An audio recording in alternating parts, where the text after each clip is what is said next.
അടങ്ങാത്ത വൈരാഗ്യവും വിരോധവും വെച്ച് പുലർത്തുന്നു. അപ്പോൾ ഇത് നമ്മൾ തുറന്നു പറയുമ്പോൾ കേൾക്കുന്നവർക്ക് വിഷമമുണ്ടാകും എന്ന് കരുതി നമുക്കിത് പറയാതിരിക്കാനൊന്നും പറ്റില്ല, പറഞ്ഞുകൊണ്ടേയിരിക്കും.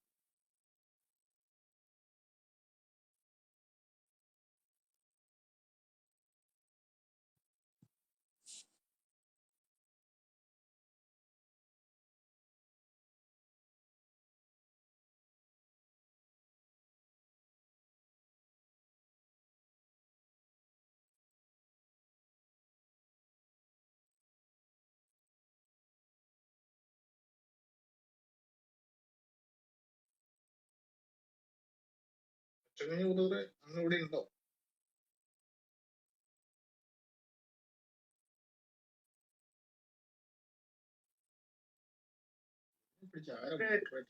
ഇപ്പൊ ഈ അടുത്ത കാലത്ത് നമ്മുടെ ഈ റൂമുകളിൽ വരുന്നവർക്ക് ഇപ്പൊ സാധാരണ ഇപ്പൊ സക്കീർ നായിക്കിന്റെ ഇതിനകത്തൊക്കെ മുഹമ്മദ് എന്ന് പറയുമ്പോഴത്തേക്ക് PBH PSP അപ്പോൺ ഹിം എന്നൊക്കെ പറഞ്ഞിട്ടാ പറയുക. പക്ഷെ ഇവിടെ വരുന്നവര് വെറുതെ മുഹമ്മദ് എന്ന് പറഞ്ഞ് വിശ്വാസിയാണെന്ന് വെച്ചാൽ വിശ്വാസിയാണ് എന്നാണ് അവര് പറയുന്നത്.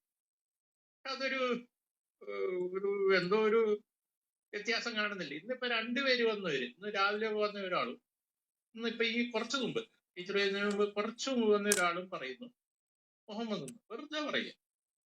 ഒരു പ്രവാചകനാണെന്ന് പോലും ഒരു സംശയത്തോടു കൂടിയുള്ള, പക്ഷെ ഭയങ്കര വിശ്വാസം കേട്ടോ, പൊട്ടിത്തെറിക്കാൻ തയ്യാറായിട്ട് ഇരിക്കും. അത് എന്തുകൊണ്ടാണ് അങ്ങനെ ഒരു ഇത് വരുന്നത് ഒന്ന് പറയാം. നമ്മുടെ MM അക്ബറിന്റെ ക്ലാസ്സില് ചോദ്യോത്തര വേദി അറിയാതെ ഒരു പെൺകുട്ടിക്ക് മൈക്ക് കൊടുത്തു പോയി പുള്ളി. അപ്പോ ആ പെൺകുട്ടി എന്താണ് തസ്നി എന്നാണ് ആ പെൺകുട്ടിയുടെ പേര്.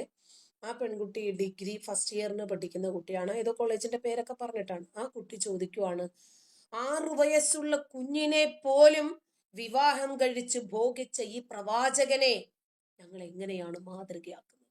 എത്ര പെണ്ണാ നബി കെട്ടിയത്? ഇത്രയധികം പെണ്ണുങ്ങളുമായിട്ട് നടന്ന ഒരു പ്രവാചകനെ സ്ത്രീലമ്പടൻ എന്നല്ലാതെ എങ്ങനെയാണ് മാതൃകാ പുരുഷൻ എന്ന് പറഞ്ഞ് നമുക്ക് പിൻപറ്റാൻ പറ്റുന്നത് എന്ന് ഒരു തട്ടമിട്ട പെൺകുട്ടി വന്ന് നേർക്ക് നേരെ ആയിരക്കണക്കിന് മുസ്ലിങ്ങൾ ഇരിക്കുന്ന ഒരു സദസ്സിലേക്ക് വന്നിട്ട് MM അക്ബറിനോട് നേർക്ക് നേരെ ചോദിക്കുന്ന ചോദ്യമാണ്. അതിന്റെ അർത്ഥം എന്താ? മുഹമ്മദ് എന്താണ്? മുഹമ്മദ് നബിയാണോ? മാനവരിൽ മനോഹരനാണോ? ഈ മഹോന്നതന്റെ കേളികൾ, കളികൾ, യുദ്ധങ്ങൾ, കൊള്ളകൾ, കൊലപാതകങ്ങൾ ഇതൊക്കെ ഇന്ന് ഏറ്റവും കൂടുതൽ യുവ തലമുറയ്ക്ക് അറിയാം. അതുകൊണ്ടാണ് ആ യുവത ഇത് വലിച്ചെറിയുന്നത്. ഒരു പരിധി വരെ സോഷ്യൽ മീഡിയ അതിന് ഇൻഫ്ലുവൻസ് ആയി മാറിയിട്ടുണ്ട്. സോഷ്യൽ മീഡിയ കാരണമാണ് എല്ലാവർക്കും വിരൽത്തുമ്പിൽ കിട്ടുന്നുണ്ട് വിജ്ഞാനം. അപ്പോൾ അവർക്ക് കാര്യങ്ങൾ മനസ്സിലായി. ഇപ്പോൾ മുഹമ്മദ് നബി എന്നൊക്കെ പറഞ്ഞു കഴിഞ്ഞാൽ നമ്മൾ നിൽക്കുന്ന സ്ഥലം വേറെയാണ്, നമുക്ക് പൊങ്കാല കിട്ടും. അതുകൊണ്ട് തൽക്കാലം മുഹമ്മദ് എന്ന് മതി, കൂടുതൽ ഡെക്കറേഷൻ ഒന്നും വേണ്ട എന്ന് അവർ തിരിച്ചറിഞ്ഞിട്ടുണ്ടാവാം. കാരണം നബി ചെയ്തത് വെച്ച് നോക്കുമ്പോൾ മനോഹര കൃത്യങ്ങളാണല്ലോ ചെയ്തത്.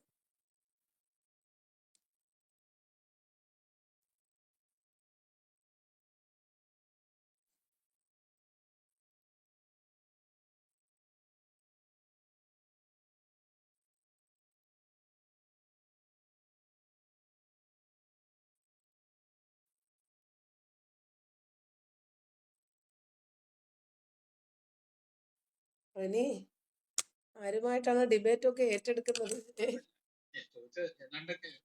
എന്നാലും എന്റെ ചോദ്യം ഇതായിരുന്നു, ഇവര് മുഹമ്മദ് നബി എന്ന് പറഞ്ഞ ആള് ചാണിന്റെ ചാണും മുഴത്തിന്റെ മുഴവും പിൻപറ്റേണ്ട ഒരാളാണല്ലോ. അപ്പം അത് അങ്ങനെ ഒന്ന് കിടക്കുന്നു. പിന്നെ ഇപ്പറ വേറൊരു പ്രശ്നം, ഈ ഇപ്പൊ ഞാൻ പറഞ്ഞില്ല സക്കീർ നായിക്കൊക്കെ പറയുമ്പം PBH എന്ന് പറഞ്ഞാൽ PSP അപ്പോൺ ഹിം എന്ന് പറഞ്ഞിട്ടാണ് ഒരു മുഹമ്മദ് എന്നുള്ള പേര്. ഞാൻ ചോദിച്ചു വന്നത് തോമസ് ബ്രദർ ഞാൻ പറയാം.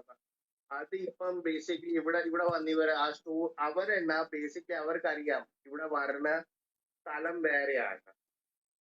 മനസ്സിലായില്ലേ?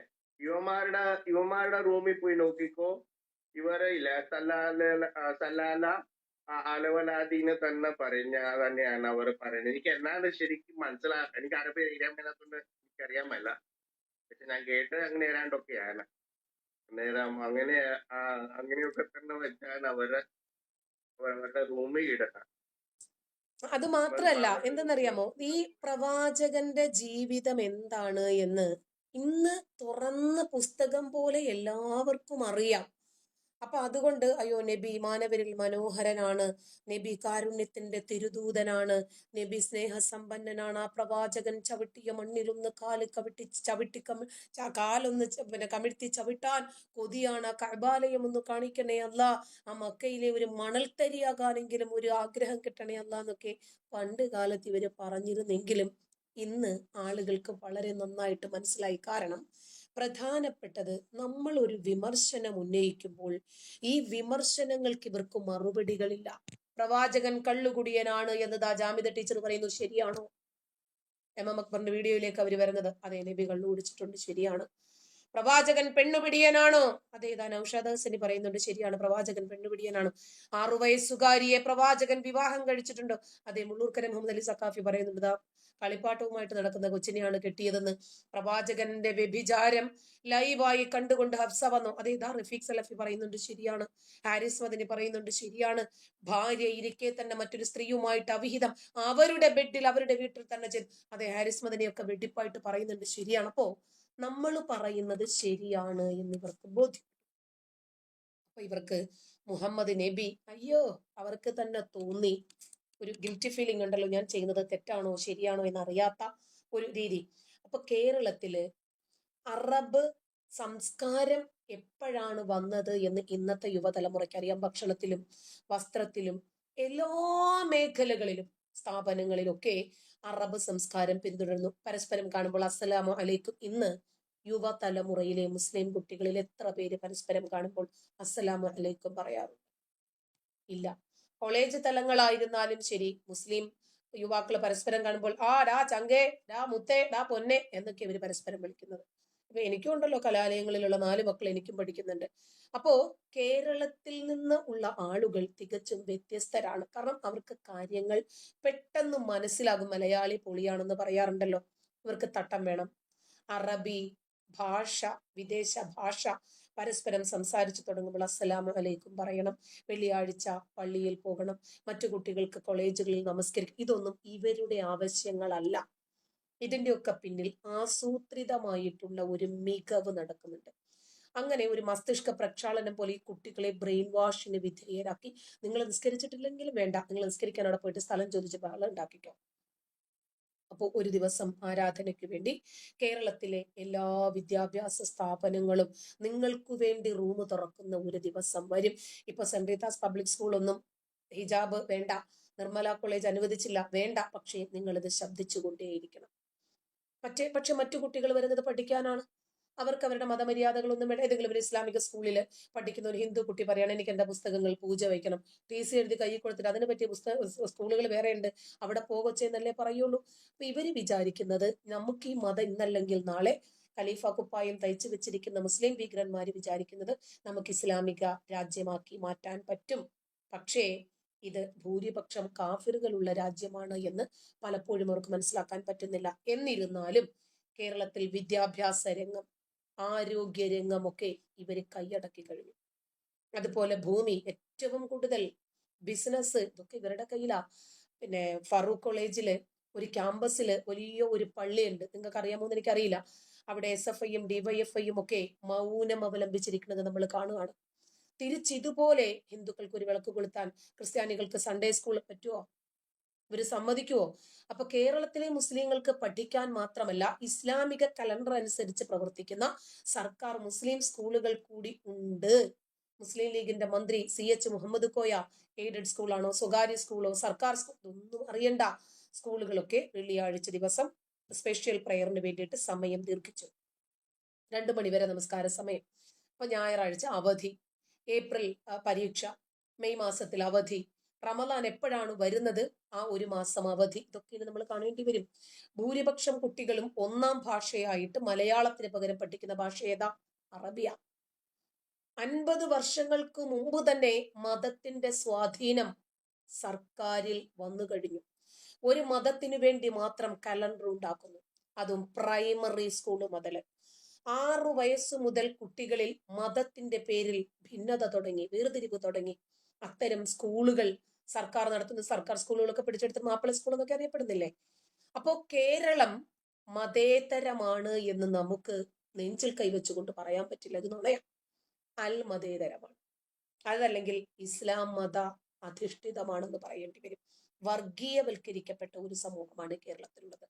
ഇസ്ലാമികവൽക്കരണം നടപ്പിലാക്കിയ ഹിന്ദുക്കളും ക്രിസ്ത്യാനികളുമായിട്ടുള്ള കുട്ടികൾ മദ്രസയില് മതപഠനം കഴിഞ്ഞു വരുന്നത് വരെ സ്കൂള് തുറക്കാൻ കാത്തിരിക്കണം. സ്കൂളിൽ പോകണമെങ്കിൽ ഇപ്പോ മഴയുടെ പേര് പറഞ്ഞ് കലണ്ടർ മാറ്റി സമസ്തയുടെ തിട്ടൂരം കണ്ടില്ലേ നമ്മള്? ഓണം ക്രിസ്മസ് അവധിയൊക്കെ വെട്ടിക്കുറയ്ക്കണം. അത് പോപ്പുലർ ഫ്രണ്ട്, SDPI, ലീഗ് ഇവരൊക്കെ തുടങ്ങി വെച്ചതാണ്. അപ്പൊ അടിമ ശിവൻകുട്ടിയെ പോലെയുള്ള ആളുകൾ അതിന് റാൻമൂളികളായി മാറുന്നു. ഇന്ന് എന്തുകൊണ്ടാണ് നമ്മുടെ കലാലയങ്ങളിൽ പോലും ഒരു മറ വരുന്നത്? എന്തിനാണ് തൃശൂർ മെഡിക്കൽ കോളേജിൽ ആൺകുട്ടികൾക്ക് വേറെ പെൺകുട്ടികൾക്ക് വേറെ എന്ന രൂപത്തിൽ ഒരു മറ വന്ന രൂപത്തിൽ പഠന സംവിധാനം വന്നത്? എന്തുകൊണ്ടാ? എന്താ നമ്മുടെ മതം ഇങ്ങനെ? ഈ മതം ആരാണ് ഇങ്ങനത്തെ ഒരു കൾച്ചർ പഠിപ്പിച്ചത്? ഇന്ന് യുവതലമുറയ്ക്ക് അറിയാം. ഇപ്പൊ സൂംബ ഡാൻസിനെ എതിർത്തപ്പോൾ, ഇപ്പൊ എയ്ഡ്സ് ബോധവൽക്കരണത്തോടനുബന്ധിച്ചിട്ട് കുട്ടികൾ കളിച്ച ഒരു ഡാൻസിനെ എതിർത്തപ്പോൾ, അപ്പോ ഇന്ന് ഇവർക്കറിയാം നമ്മൾ എവിടെ പോയാലും തലവേദനകളാ, നമ്മൾ എവിടെ പോയാലും പ്രശ്നമാണ്. അങ്ങനെ വരുമ്പോഴാണ് എന്തുകൊണ്ടാണ് ഈ പ്രശ്നത്തിന്റെ പിറവി എന്ന് യുവതലമുറയ്ക്ക് അറിയാം. അതുകൊണ്ടാണ് അവര് മമ്മദ്, മമ്മണ്ണൻ, മമ്മാക്ക, മൈമാലി, മുസ്ലിം കുട്ടികൾ അവരുടെ വാട്സപ്പ് ഗ്രൂപ്പുകളിൽ മമ്മദണ്ണൻ എന്നൊക്കെയാണ് മുഹമ്മദിനെ പറയുന്നത്.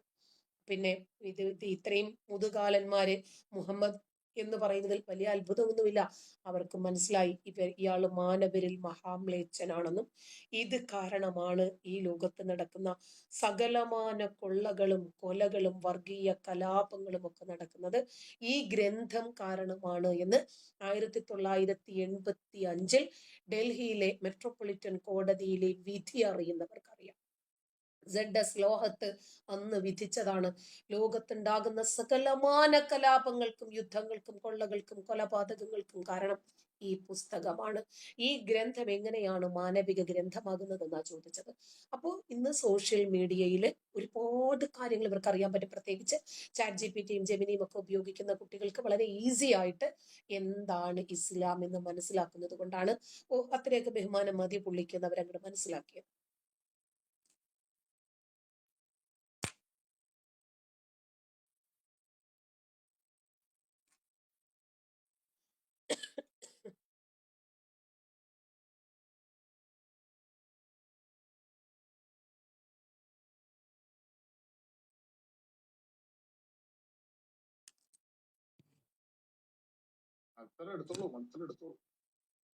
സത്യവിശ്വാസത്തിലെ വിറച്ച് വിശ്വസിച്ച് മരണത്തെ സ്വീകരിക്കുന്ന ഞാൻ ചാറ്റിൽ ഒരു ലിങ്ക് ഇട്ടിട്ടുണ്ട്. അത് എന്ന് പറഞ്ഞു കഴിഞ്ഞാൽ ഒരു ഫ്രഞ്ച് ഡോക്യുമെന്ററി ആണ്. ഒരു 11-12 വർഷങ്ങൾക്ക് മുമ്പ് എടുത്തതാണ്.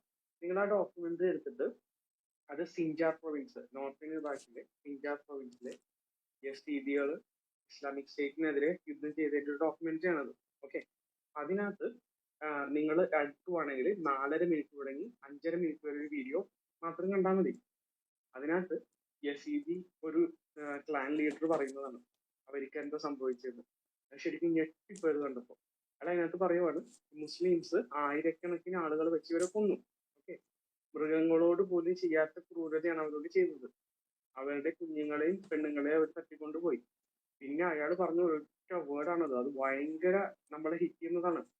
അവര് ഞങ്ങളുടെ നെയ്ബേഴ്സ് ആയിരുന്നു ഈ ചെയ്ത മുസ്ലിംസ്. ദേവർ അവർ നെയ്ബേഴ്സ്. നിങ്ങൾ ആ കണ്ടു നോക്കുക, ഒറ്റ മിനിറ്റ് വീഡിയോ കണ്ടാൽ മതി. നമ്മളിവിടെ പറഞ്ഞത് കാര്യങ്ങൾ ലൈവായിട്ട് മനുഷ്യനെ അനുഭവിച്ച ആ പ്രശ്നങ്ങളാണ് അതിനകത്ത് കൊടുത്തേക്കുന്നത്. അവർ കൃത്യമായിട്ട് പറയണ്ട, അവര് നമ്മളുടെ ഇടയിൽ ജീവിച്ചവരായിരുന്നു ഇവരെ കൊന്നതും ഇവരെ ഉപദ്രവിച്ചതും. അപ്പോ ഈ ടീച്ചർ പറയുന്നതും നമ്മളിവിടെ പറയുന്ന കാര്യങ്ങളൊക്കെ ഭയങ്കര എന്താ പറയണേ, വലിയൊരു സത്യം മാത്രമാണത്. ഞാൻ ആ ലിങ്ക് ഇതിനകത്ത് ഇട്ടിട്ടുണ്ട്, നിങ്ങൾ കയറി കണ്ടു നോക്കി. യൂട്യൂബിലാണത്. അതുപോലെ സിസ്റ്റർ, എനിക്കൊരു സംശയമുണ്ട്. സിസ്റ്റർ, ഈ അലായിറ്റുകൾ എന്ന് പറയുന്ന ഒരു ടീമുണ്ട്. അവര് ഈ പറയുന്ന ഖുറാനിൽ പറഞ്ഞിരിക്കുന്ന സ്വർഗം സിറിയയിൽ ഭൂമിയിൽ ഉണ്ടാക്കി വെച്ചിട്ടുണ്ട് എന്ന് പറയും. അതിനെപ്പറ്റി ചിലർ വീഡിയോ ചെയ്തിട്ടുണ്ട്. ഞാൻ അവിടുന്ന് ചെയ്തതായി കണ്ടില്ല. അതുള്ള സംഭവം തന്നെയാണ് അറിയാനുള്ള ഒരു അത്ഭുതം. എന്തോ ഞാനത് ശ്രദ്ധിച്ചിട്ടില്ല കേട്ടോ. അല്ല അങ്ങനെ ഒരെണ്ണം ഉണ്ട് കേട്ടോ. അത് അല്ല എനിക്ക് ശരിയായിട്ട് ഇടാൻ എനിക്ക് പറ്റിയ കുറച്ചറിയാം, എങ്കിലും ഞാൻ ശരിക്കും അതിനെ സംബന്ധിച്ച് ഞാൻ മനസ്സിലാക്കിയിട്ടില്ല. സിറിയക്കാര് ഉണ്ടാക്കിയ സ്വർഗത്തെ കുറിച്ചിട്ട് ഞാൻ മനസ്സിലാക്കിയിട്ടുണ്ട്. അതുപോലെ ഒരു ഹൂറിയൊക്കെ ഉണ്ടാക്കി വെച്ചിട്ടുണ്ട്. ഞാൻ അതിനെക്കുറിച്ച് ശരിക്കും എനിക്ക് അങ്ങോട്ട് ഞാൻ പഠിക്കാൻ അതിലേക്ക് പോയിട്ടില്ല. ഒന്നല്ല 72 ആ ആ അല്ല, ഒരു ഹൂറിയാണ് ഇവർ പരസ്യപ്പെടുത്തിയത്. ആ ഹൂറിയുടെ ചിത്രങ്ങളും അവരെ വീഴ്ച ചെയ്യുന്ന രീതികളും ഒക്കെ വിശദീകരിച്ചുകൊണ്ടുള്ള ഒരു ഡോക്യുമെന്ററി ഒക്കെ ഞാൻ കണ്ടിരുന്നു. കൂടുതൽ എനിക്ക് അങ്ങോട്ട് പോകാൻ പറ്റിയിട്ടില്ല. എനിക്ക് ചെറിയൊരു അവിടെ സൂചന മാത്രമേ എനിക്ക് മദ്യപ്പുഴയുണ്ട്, കിട്ടും. ഇതൊക്കെ പറയുന്നുണ്ട് അതെ സിസ്റ്ററെ. അതെ, അതൊക്കെ ഞാൻ കണ്ടിരുന്നു. പക്ഷേ നമുക്ക് ഗഹനീയമായിട്ട് അതിനെ കുറിച്ചിട്ട് അറിയാതെ സംസാരിക്കാൻ പറ്റില്ലല്ലോ, അതേ പറയാം. ഓക്കെ സിസ്റ്ററെ, പക്ഷെ ഇത് സംഭവം ഉണ്ടെന്നാ പറയുന്നത്. അതായത് എന്നാ പിന്നെ ഇവര് പൊട്ടിത്തെറിക്കാതെ അവിടെ പോയി കണ്ടാ പോരെ, കുറച്ച് പൈസ മറിക്കാം, കണ്ണ് കെട്ടിയൊക്കെ കൊണ്ടുപോകാന്നൊക്കെ പറയും.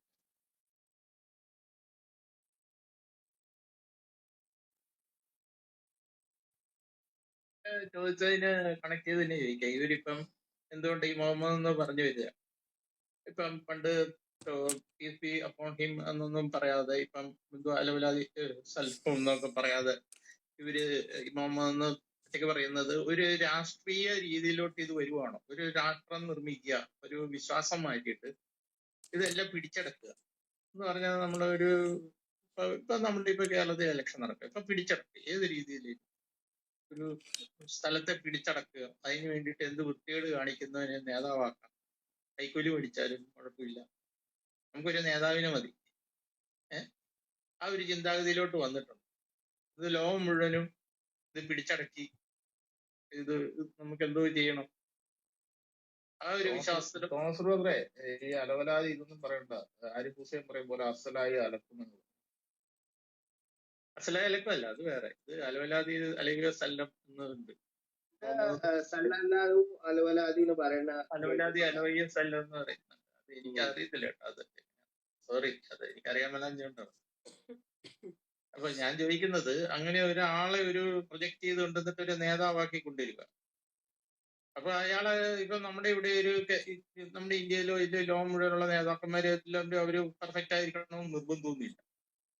ഇപ്പൊ അമേരിക്കൻ പ്രസിഡന്റ് ആയാലും പെർഫെക്റ്റ് ആണ്, ഒരിക്കലും അല്ല. പക്ഷെ പുള്ളി ലോകം ഭരിക്കാൻ തയ്യാറാണ്. അപ്പൊ അത് വെച്ച് ഞാൻ ചോദിക്കുന്നത്, ഇവരുടെ ഒരു രാഷ്ട്രീയ പാർട്ടി പോലെ ആവുകയാണോ സംഭവം? ഞങ്ങള് ആരെ തല്ലിക്കൊന്നാലും കുഴപ്പമില്ല എന്നുള്ള രീതിയിലാവുകയാണ്.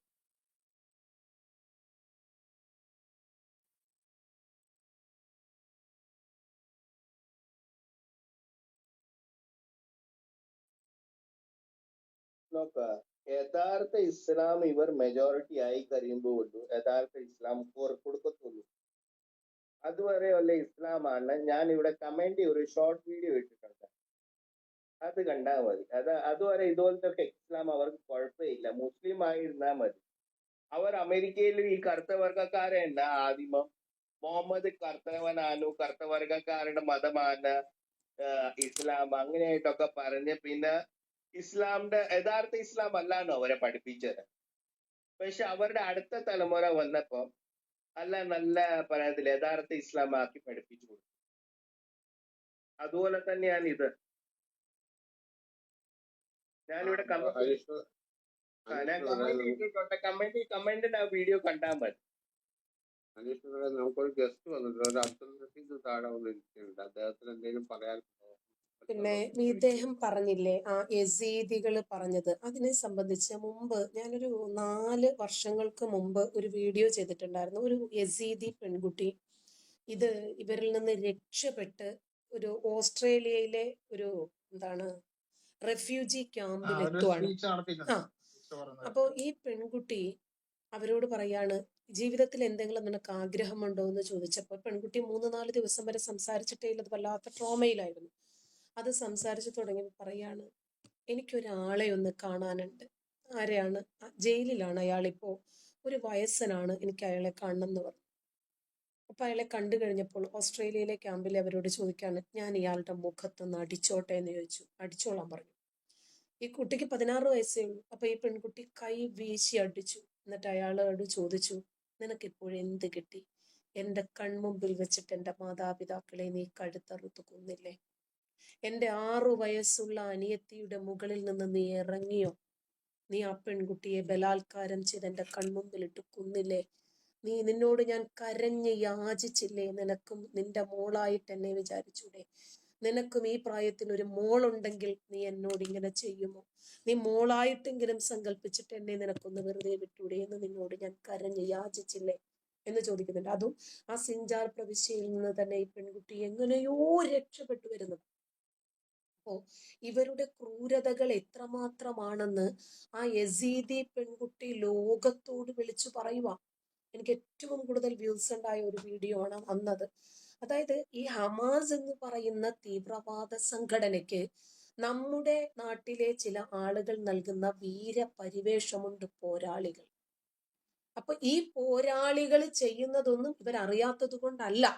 ഇപ്പോ അദ്ദേഹം ഒരു ഷോർട്ട് വീഡിയോ ഇട്ടിട്ടുണ്ട്, നമ്മളോടത് കാണാൻ പറഞ്ഞു. തീർച്ചയായിട്ടും നമ്മളത് കാണും.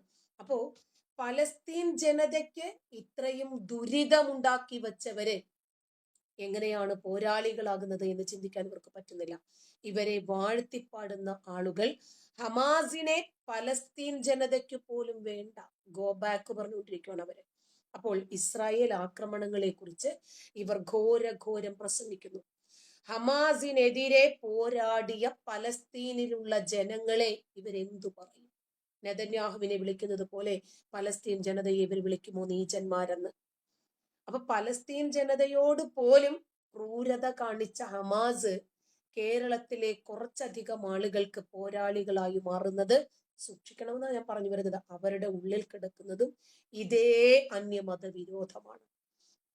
പലസ്തീൻ പൗരനും ഒരു അഭിഭാഷകനും മനുഷ്യാവകാശ പ്രവർത്തകനും ഒക്കെ ആയിട്ടുള്ള ഈ മൗമൻ അൽ നത്തൂർ, അദ്ദേഹത്തിന്റെ പേരാ. അപ്പൊ അയാള് ഹമാസിൽ നിന്ന് നേരിടേണ്ടി വന്ന ക്രൂരമായിട്ടുള്ള അനുഭവങ്ങള് മാധ്യമങ്ങളോട് തുറന്നു പറയുക. ആ തുറന്നു പറയുന്നതിനിടയിൽ അയാൾ തേങ്ങി കരയാണ്. ചാട്ടവാറുകൊണ്ട് അടികൊണ്ടു നഗ്നനാക്കിയാണ് ഞങ്ങളെ ഭൂഗർഭ അറകളിൽ ഇട്ടിരുന്നത്, പെണ്ണിനെയും ആണിനെയും ഒക്കെ. ഒരു നൂല് വസ്ത്രം ഞങ്ങൾക്ക് നൽകിയിരുന്നില്ല. സ്ത്രീകൾക്ക് പീരീഡ്സ് ആയാൽ എന്ത് ചെയ്യും? അത്ര ബുദ്ധിമുട്ടിപ്പിച്ചു അവരെ. എന്നിട്ട് 24 മണിക്കൂർ കഠിനമായിട്ടുള്ള തടവറയിൽ ഈ മനുഷ്യനെ ഇട്ട് തള്ളിയും പൊള്ളിയും വേദനിപ്പിക്കുക. 30 വയസ്സുള്ള ഈ യുവാവ് പോരാട്ടം തുടർന്നു. എന്നിട്ട് അയാൾ പറയാണ്, we want to leave. Hamas വിരുദ്ധ പ്രക്ഷോഭക ഗ്രൂപ്പിന്റെ സഹസ്ഥാപകനും അഭിഭാഷകനുമായ 30-കാരനായിട്ടുള്ള മൗമൻ അയാൾ പറയാണ്, 20 തവണ ഞാൻ അറസ്റ്റിലായിട്ടുണ്ട്, 20-ലധികം തവണ പീഡനത്തിന് ഇരയായിട്ടുണ്ട്, പക്ഷെ ഞാൻ മരിച്ചില്ല. എനിക്ക് ജീവിക്കണമായിരുന്നു. വിദേശ ഏജന്റുമാർക്ക് വേണ്ടിയിട്ട് പ്രവർത്തിക്കുകയും സമൂഹത്തിൽ ഭിന്നിപ്പുണ്ടാക്കാൻ ശ്രമിക്കുകയും ചെയ്യുന്നു എന്ന് ഹമാസ് ആരോപിക്കുന്ന വ്യക്തിയാണ് ഇയാൾ. ഈ ആരോപണങ്ങൾ അയാൾ നിഷേധിക്കുന്നു. ഗാസയിലെ ജനങ്ങൾക്ക് വേണ്ടി താൻ നിലകൊള്ളുന്നു എന്നും നിലവിലെ ഭരണം കാരണം നരകയാതന അനുഭവിക്കുന്ന ഭൂരിപക്ഷം ജനങ്ങളും ഹമാസിനെ വെറുക്കുന്നെന്നും അയാൾ പറയുക. അപ്പൊ ഹമാസിനെതിരെ ആര് ശബ്ദിച്ചാലും അവരുടെ ശത്രുവാണ് അയാൾ. ഇസ്ലാമിനെതിരെ ആരെന്ത് പറഞ്ഞാലും മുസ്ലിങ്ങളുടെ ശത്രുവാണ് അയാൾ, അതിന് ആരായിരുന്നാലും ശരി. അപ്പോൾ അയാൾ പറയാണ്, ഞാൻ മനുഷ്യന് നല്ലത് മാത്രമേ ഉദ്ദേശിക്കുന്നുള്ളൂ, ആ നല്ലത് ഇസ്ലാമിന് അന്യമാണെന്ന് അയാൾക്ക് അറിയത്തില്ല. അപ്പൊ ഭൂമിയിലെ നരകത്തിലേക്ക് താൻ തള്ളിവിടപ്പെട്ടതിന്റെ പിന്നിൽ ഹമാസ് ആണ്. അപ്പൊ ഹമാസിനെ വെറുക്കാൻ എന്താണ് കാരണമെന്ന് ചോദിച്ചപ്പോൾ അദ്ദേഹം പറയുന്നത് അവര് മനുഷ്യരല്ലെന്നാണ്. ഹമാസിനെതിരെ ശബ്ദമുയർത്തിയതിന്റെ പേരിൽ അദ്ദേഹത്തിന് നേരിടേണ്ടി വന്ന ക്രൂരതകള്. എന്നിട്ട് അദ്ദേഹം പറയാണ്, പിടികൂടി ജയിലിൽ പട്ടിണി കിട്ടു, അമ്മയെയും സഹോദരിയെയും ബലാത്സംഗം ചെയ്യും തന്റെ കൺമുമ്പിൽ കൊണ്ടുവന്ന് നിർത്തി ഭീഷണിപ്പെടുത്തി. ഒരുപാട് അടിച്ചമർത്താൻ ഹമാസുകാര് കാണിച്ച ക്രൂരതകളൊന്നും എനിക്ക് നിങ്ങളോട് പറയാൻ പറ്റില്ലെന്നും ഓർത്തെടുത്താൽ ഞാൻ മാനസിക രോഗിയായി പോകുമെന്ന് അദ്ദേഹം പറഞ്ഞത്. ഐസിസിന്റെ ക്രൂരതകൾക്ക് സമാനമായിട്ടുള്ള രീതിയിൽ അദ്ദേഹത്തോട് ചെയ്യാം. 2.2 മില്യൺ വരുന്ന ഗാസയിലെ ജനങ്ങൾക്ക് ജനാധിപത്യം വേണമെന്ന്. ഗാസയിലെ ജനങ്ങൾക്കാണ്, ഇസ്രായേലർക്കല്ല. അപ്പൊ അതിനുവേണ്ടി പോരാട്ടം തുടരുമെന്ന് പറഞ്ഞതിന്റെ പേരിലാണ് ഈ മനുഷ്യനെ ഇങ്ങനെ ചെയ്യുന്നത്. 1987 അദ്ദേഹം ഒരു സംഘടന തന്നെ സ്ഥാപിക്കുന്നത്. അപ്പോ 2 പതിറ്റാണ്ടുകളായി ദരിദ്രമായിട്ടുള്ള ഒരു പ്രദേശത്തിനു വേണ്ടി ഇദ്ദേഹം സംസാരിച്ചതിന്റെ പേരിലാ. അപ്പൊ ഹമാസിനെ എതിർക്കുന്ന ആരും ഇവരുടെ കണ്ണിൽ നെതന്യാഹുവാണ്. അവര് ജൂതന്മാരാണ്, അവരവിശ്വാസികളാണ്. ഹമാസുമായിട്ട് ബന്ധമുള്ള ഒരു പുരോഹിതന്റെ മതവിധി പ്രകാരം അവരെ കൊല്ലണം. അങ്ങനെ ഈ മൗമൻ എന്ന് പറയുന്ന മനുഷ്യനെ വേട്ടയാടാൻ തുടങ്ങി. അദ്ദേഹത്തിന്റെ വീട് റെയ്ഡ് ചെയ്യുന്നു, മാതാപിതാക്കളെ കൊല്ലുന്നു, ഭീഷണിപ്പെടുത്തുന്നു, അവരെ ബലാത്കാരം ചെയ്യുന്നു, എന്തെല്ലാം രൂപത്തിൽ ആ മനുഷ്യനെ ബുദ്ധിമുട്ടിപ്പിച്ചു. അപ്പോ ഇവരെ സംബന്ധിച്ചിടത്തോളം ഇവരുടെ മത മാമൂലുകളാണത്. ഈ മതം പറയുവാണ്. ഹമാസ് ഭീകരർ അയാളെ മർദ്ദിക്കുന്ന സമയത്തൊക്കെ ഇവർ അള്ളാഹു അക്ബർ എന്നാ വിളിക്കുന്നത്. ഇപ്പൊ അയാൾ പറയാണ് അള്ളാഹു അക്ബർ എന്ന് കേട്ടാൽ എനിക്ക് ഭയമാണ് എന്ന്. തലയില് ചൂടുവെള്ളം കോരി ഒഴിക്കുക, ചാട്ടവാറ് കൊണ്ട് അടിക്കുക, അയൺ ബോക്സ് കൊണ്ട് പൊള്ളിക്കുക, 24 മണിക്കൂർ വരെ നിലത്ത് ഇരിക്കാൻ കഴിയാത്ത രൂപത്തിൽ ഒരു പ്രത്യേക രൂപത്തിൽ കൈയും കാലും പൂട്ടി കെട്ടിവെച്ചിട്ട് അസഹനീയമായിട്ടുള്ള വേദനയോടുകൂടി ഇരിക്കാൻ നിർബന്ധിക്കുക. എന്നിട്ട് അദ്ദേഹം എന്തൊക്കെയാണ് അയാൾക്ക് പറയാൻ പറ്റത്തില്ലെന്ന് അയാൾ വന്നിട്ട് പുലഭ്യങ്ങള് പൂരത്തെറികള് പറയുക. എന്നിട്ട് അദ്ദേഹത്തിന്റെ മാതാപിതാക്കളെയും സഹോദരിയും ഒക്കെ ജയിലിൽ കൊണ്ടുവന്ന് അദ്ദേഹത്തിന്റെ മുമ്പിൽ നിർത്തിയിട്ട് പീഡിപ്പിക്കും. എന്തെല്ലാം രൂപത്തിൽ. പിന്നെ കണ്ണുകൾ കെട്ടുക, പുറത്തേക്ക് ഒരു മുറ്റത്തേക്ക് കൊണ്ടുപോവുകയാണ്. ഇസ്രായേലിനോട് സഹകരിച്ചു എന്ന് പറഞ്ഞിട്ട്, ഹമാസിനെതിരെ പ്രവർത്തിച്ചു എന്ന് പറഞ്ഞിട്ട് വധശിക്ഷ നടപ്പിലാക്കുമെന്ന് പറഞ്ഞ് ഒരു വെടിയുതിർക്കുക. അപ്പൊ ഈ മനുഷ്യൻ പേടിക്കുമല്ലോ, അടുത്ത വെടി എന്റെ തലയിലായിരിക്കുമെന്ന്. അങ്ങനെ വെടിയുണ്ട എന്റെ അരികിലൂടെ കടന്നുപോയി ഞാൻ നിലത്ത് വീണെന്ന മനുഷ്യൻ പറയുന്നത്. വെടിവെപ്പ് കേട്ട് ഞാൻ ബോധം കെട്ടു നിലത്ത് വീണു. ബോധരഹിതനായി ഉണർന്ന സമയത്ത് ഞാൻ കാണുന്നത് സെല്ലിലാ, തുണിയില്ലാതെ കിടക്കുക. ചിലപ്പോഴൊക്കെ ഹമാസിന്റെ കൈകളാൽ താൻ മരിക്കുമെന്ന് തനിക്ക് തോന്നിപ്പോയിട്ടുണ്ട് എന്നും എന്നെ കൊല്ലാക്കൊല ചെയ്യുമായിരുന്നെന്നും 1000 തവണ ഞാൻ മരിച്ചു കഴിഞ്ഞെന്നാ മനുഷ്യൻ പറയുന്നത്. സെല്ലിൽ പട്ടിണിക്കിടുക, ഒരു ദിവസം ഒരു ആപ്പിളിന്റെ ഒരു കഷ്ണം മാത്രം കഴിക്കാൻ കൊടുക്കുക. സെല്ലിലെ കുളിമുറിയിലെ ടാപ്പ് വെള്ളമാണ് അദ്ദേഹം കുടിച്ച് ജീവിച്ചത് എന്ന് അദ്ദേഹം പറയുന്നത്. എത്ര ക്രൂരമാണ്. ഇവരെങ്ങനെയാ മനുഷ്യനായി മാറുന്നത്? എന്നിട്ട് സെല്ലുകളിൽ കൂടുതലും ഭൂഗർഭ അറകളിലാണ്. അദ്ദേഹം ഏകാന്ത തടവിലായിരിക്കും. ഒന്ന് നൂന്ന് നിൽക്കാൻ പറ്റില്ല, ഒന്ന് നല്ലതുപോലെ ഇരിക്കാൻ പറ്റില്ല, ഒന്ന് ചാരി നിൽക്കാൻ ഒന്നിനും പറ്റാത്ത രൂപത്തിലുള്ള ഇടുങ്ങിയ കുടുസായിട്ടുള്ള മുറികൾ. അപ്പൊ ഇസ്രായേല് പറയുന്ന എല്ലാ വസ്തുതകളും ശരിയാണ് എന്നും ഇസ്രായേൽ ഈ ഭൂമുഖത്ത് അനിവാര്യമാണെന്നും ആ മനുഷ്യൻ പറയാണ്. അൽ ജസീറ, അൽ അക്സ TV തുടങ്ങിയ മാധ്യമങ്ങളുടെ റിപ്പോർട്ടറൊക്കെ ഈ വാർത്തകൾ മുക്കുവാണ് ചെയ്തത്. നമ്മുടെ നാട്ടിലെ വാർത്തകൾ ഉണ്ടല്ലോ, ഈ മതതീവ്രവാദികൾക്കെതിരെ വരുന്ന വാർത്തകളൊക്കെ തന്ത്രപൂർവ്വം മുഖ്യധാരാ മാധ്യമങ്ങൾ മുക്കുന്നത് പോലെ അൽ ജസീറയ്ക്ക് അറിയാം ഏത് വാർത്ത കൊടുക്കണം എന്ന്. നമ്മുടെ നാട്ടിലെ മുക്കാൽ മീഡിയയ്ക്ക് അറിയാം ഏത് വാർത്ത കൊടുക്കണം, ഏത് വാർത്ത കൊടുക്കാൻ പാടില്ല എന്ന്. അപ്പോ യസീദികൾ മാത്രമല്ല, അവരെ എതിർക്കുന്ന എല്ലാവരെയും ഇവർ ഈ രൂപത്തിലാണ് പീഡിപ്പിച്ചുകൊണ്ടിരിക്കുന്നത്. ടീച്ചർ ഒരു കാര്യം പറയട്ടെ, കേൾക്കുന്നുണ്ടോ? പറയൂ. ടീച്ചർ ഇപ്പൊ കണ്ട ഒരു വീഡിയോ ആണ്, ഈ മറ്റേ ഇലക്ഷന്റെ കൊട്ടിക്കലാശത്തിന്റെ ഭാഗമായിട്ട് UDF ഇറക്കിയ ടീമില് മറ്റേ പച്ച കൊടി ഉണ്ടല്ലോ, കടി മുഖത്ത് മാസ്കായിട്ട് ചുറ്റിയിട്ട് മരം മുറിക്കുന്ന മെഷീൻ ഓണാക്കി കൊച്ചു കുട്ടികളുടെ ആൾക്കാരുടെ ഇടയിൽ കൂടെ കൊണ്ടു നടക്കണം ജിഹാദികള്. ഇവര് പ്ലാൻ എന്താണിത്?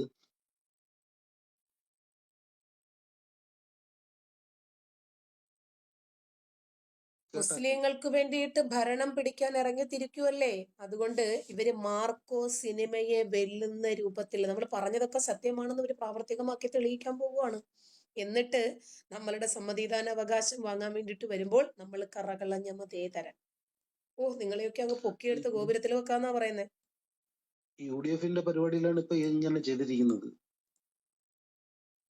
കൊട്ടിക്കലാശത്തിന്റെ അതിന് ഭാഗമായിട്ട്. UDF മതേതര പാർട്ടികളാണെന്ന് അവരല്ലേ പറയുന്നുള്ളൂ. UDF ആണല്ലോ ഇത്രയും കാലവും ഈ മതതീവ്രവാദികളെ വളർത്തിക്കൊണ്ടുവന്നതും. ഇപ്പൊ KM ഷാജി എന്താ പറഞ്ഞത്?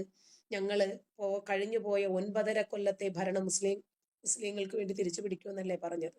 എന്താ അതിന് വ്യത്യാസം? അത് മാത്രമല്ല സിസ്റ്റർ, മതമാണ് മതമാണ് മതമാണ്. അതെ, മതമാണ് മതമാണ് മതമാണ് ഞങ്ങളുടെ പ്രശ്നം എന്നാ പറഞ്ഞത്. സിസ്റ്റർ ഇപ്പൊ ഇതൊരു ഭീഷണിയുടെ ഭാഗമായിട്ട് ചെയ്തതാണോ? ഇതൊക്കെ ഒരുതരം മുന്നറിയിപ്പുകളാ. ചില ആളുകളുണ്ടല്ലോ, ഉറങ്ങുന്നവരെ മാത്രമേ നമുക്ക് വിളിച്ചുണർത്താൻ പറ്റുള്ളൂ, ഉറക്കം നടിക്കുന്നവരെ പറ്റില്ല. ഇവര് മുന്നറിയിപ്പുകൾ നൽകുവാണ്. അരിയും മലരും കുന്തിരിക്കവും ഇവര് വെല്ലുവിളിച്ചു, നമ്മൾ ആരും കേട്ടില്ല. പകൽ വെളിച്ചത്തിൽ 10 സെക്കൻഡ് കൊണ്ട് പകൽ വെളിച്ചത്തിൽ നിന്നെയൊക്കെ തീർത്ത് കളയുമെന്ന് പറഞ്ഞു, നമ്മൾ ആരും മൈൻഡ് ചെയ്തില്ല. രഞ്ജു ശ്രീനിവാസനെ എങ്ങനെയാണ് കൊല്ലുന്നത് എന്ന് നമുക്ക് കാണിച്ചു തന്നു. അതുപോലെ പിന്നെ വേറെ ഒരാളുണ്ടായിരുന്നല്ലോ, രഞ്ജു. അപ്പോൾ ഇങ്ങനെ പല ആളുകളെയും കൊന്നും ക്രൂരമായി പീഡിപ്പിച്ചും നമുക്ക് കാണിച്ചു തന്നു. ഇതിനേക്കാൾ മാരകമായിരിക്കും നിങ്ങളുടെ അവസ്ഥ. എന്നിട്ട് അവര് തെരഞ്ഞെടുപ്പിൽ നിന്ന് മത്സരിക്കുമ്പോൾ അവരെ ജയിപ്പിക്കാൻ വേണ്ടിയിട്ട് പോയി വോട്ട് കുത്തുന്ന മതേതരന്മാരെ അനുഭവിക്കും. ഒരുപക്ഷെ അവര് ചെയ്യുന്നതിന്റെ പേരിൽ നമ്മളൊക്കെയും അനുഭവിക്കേണ്ടി വരുമായിരിക്കും. നമ്മുടെ സമ്മതിദാനാവകാശം രേഖപ്പെടുത്താൻ പോകുമ്പോഴെങ്കിലും ഇതൊക്കെ ഒന്ന് മനസ്സിലിരിക്കട്ടെ എന്നുള്ളതാണ്.